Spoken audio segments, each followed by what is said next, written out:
વાલિયા તાલુકાના મેરા ગામમાં પોલીસે ખેતરના સેતા પરથી જારીમાં સંતાડેલો ₹2.51 લાખનો વિદેશી દારૂના જથ્થો ઝડપી પાડ્યો છે।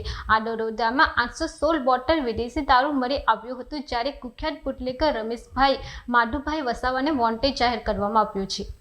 ભરૂચના એએસપી અજયકુમાર મીણાના માર્ગદર્શન હેઠળ વાલિયા પોલીસ મથકના પીઆઈ એમબી તોમર સહિત ટીમ પેટ્રોલિંગમાં હતી। તે દરમિયાન બાતમી મળી હતી કે મેરા ગામના લીમડા ફળિયામાં રહેતો કુખ્યાત બુટલેગર રમેશ માધુભાઈ વસાવાએ ગામની સીમમાં આવેલ પોતાના ખેતરના શેઢા ઉપર જાડી ઝાકરામાં વિદેશી દારૂનો જથ્થો વેચાણ કરવાના ઈરાદે લઈ આવીને સંતાડી રાખેલ છે।